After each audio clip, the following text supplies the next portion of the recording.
নমস্কার বন্ধুরা, বাঙালি রান্নার ইতিকথা চ্যানেলে আপনাদের সবাইকে স্বাগত।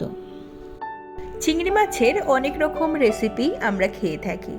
তার মধ্যে আজকে আমি নিয়ে এসেছি দই চিংড়ির রেসিপি।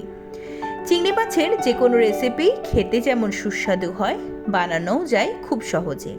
তো চলুন দেখে নিই কেমনভাবে বানাবো। আমি এখানে মাঝারি সাইজের চিংড়ি মাছ নিয়ে নিয়েছি, যার খোলসা এবং মাথাগুলো বাদ দিয়ে দিয়েছি।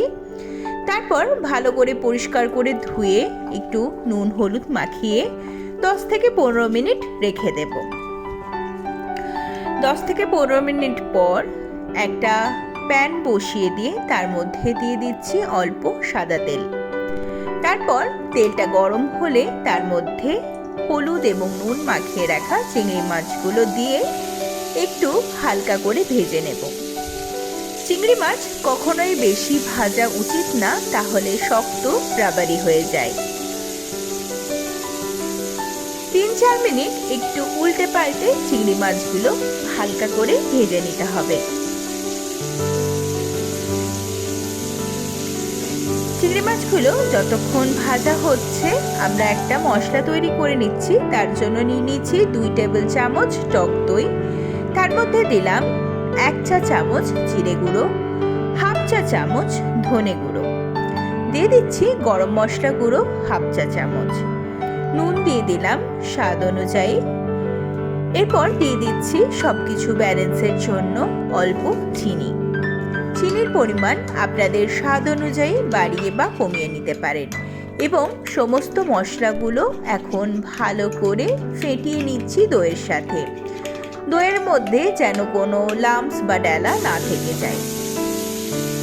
চিংড়ি মাছগুলো এদিকে আমার ভাজা হয়ে গেছে, এখন আমি তেল ঝরিয়ে তুলে নিচ্ছি। এখন ওই পাত্রেই আরেকটু তেল অ্যাড করে তার মধ্যে গোটা গরম মশলা ফোড়ন দিয়ে দিলাম, অর্থাৎ দারচিনি, লবঙ্গ এবং ছোট এলাচ। ফোড়নটা 30-40 সেকেন্ড একটু ভেজে নিয়ে তার মধ্যে দিয়ে দিচ্ছি পেঁয়াজ বাটা। আমি এখানে একটা মিডিয়াম সাইজের পেঁয়াজকে মিহি করে বেটে নিয়েছি। পেঁয়াজটা একটু ভালো করে তেলের মধ্যে ভেজে নেব। এখানে বলে রাখি, আপনি যদি আমার চ্যানেলে নতুন হয়ে থাকেন তাহলে এইরকমই আরও সুন্দর সুন্দর রেসিপির জন্য চ্যানেলটি সাবস্ক্রাইব করে পাশে থাকা বেল আইকনে ক্লিক করে রাখবেন। পেঁয়াজটা আমার ভাজা হয়ে গেছে, এখন আমি এর মধ্যে দিয়ে দিচ্ছি আদা, রসুন এবং কাঁচা লঙ্কা বাটা। 2 টেবিল চামচ আদা, রসুন এবং কাঁচা লঙ্কা বাটা আমি দিয়ে দিলাম।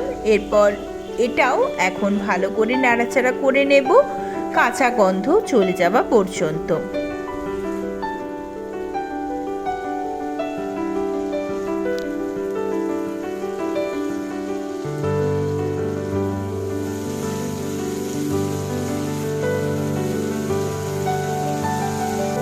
যখন একটু ভাজা ভাজা হয়ে যাবে তখন এর মধ্যে দিয়ে দিচ্ছি দইয়ের যে পেস্টটা আমরা রেডি করে রেখেছিলাম সেটা।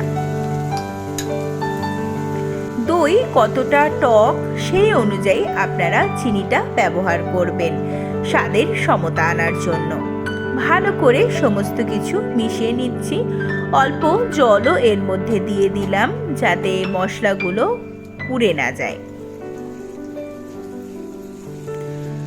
ভালো করে তেল ছেড়ে আসা পর্যন্ত এটাকে কষিয়ে নিতে হবে।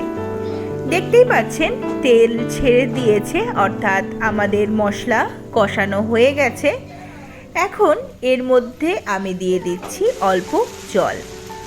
আপনারা গ্রেভিটা যতটা মোটা বা পাতলা রাখতে চান সেই অনুযায়ী আপনারা জল ব্যবহার করবেন। জলটাকে আবারও ভালোভাবে মিশিয়ে নিচ্ছি।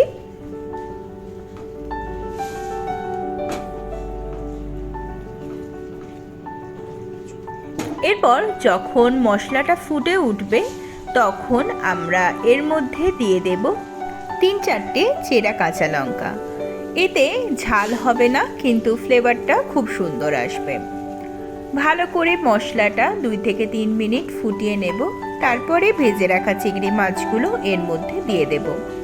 চিংড়ি মাছ ভেজে রাখার পর তার মধ্যে থেকে কিছুটা জুস বের হয়, যেটা ফেলে দেবেন না, অবশ্যই রান্নায় ব্যবহার করবেন, তাতে স্বাদ আরও ভালো হয়। সমস্ত কিছু ভালোভাবে মিশিয়ে নিচ্ছি। তারপরে ঢাকা দিয়ে 5 মিনিট রান্না করে নিলেই দই চিংড়ি কিন্তু একদম রেডি হয়ে যাবে। চিংড়ি মাছ যেহেতু খুব নরম হয়, তাই বেশিক্ষণ রান্না করার কোনো প্রয়োজন নেই। দই চিংড়ি কিন্তু আমাদের মোটামুটি রেডি হয়ে গেছে। এখন শুধু শেষে এর মধ্যে যোগ করে দিলাম 1/2 চা চামচ ঘি। ঘিটা ভালোভাবে মিশিয়ে নিয়ে 10 মিনিট ঢাকা দিয়ে স্ট্যান্ডিংয়ে রেখে দিলেই দই চিংড়ি কিন্তু সার্ভ করার জন্য একদম রেডি। গরম গরম ভাতের সাথে এই দই চিংড়ি কিন্তু খেতে অসাধারণ লাগে। বাড়িতে অবশ্যই একবার এইভাবে দই চিংড়ি বানিয়ে দেখবেন, আশা করছি ভালো লাগবে।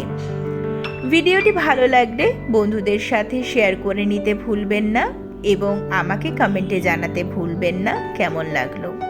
আমার চ্যানেলে নতুন দর্শক হলে চ্যানেলটি সাবস্ক্রাইব করে রাখবেন এবং পুরনো দর্শক হলে পাশে থাকার জন্য অনেক ধন্যবাদ। আজ তবে এ পর্যন্তই। দেখা হবে আবার পরের ভিডিওতে অন্য কোনো রেসিপির সাথে। ভালো থাকবেন, সুস্থ থাকবেন। ধন্যবাদ।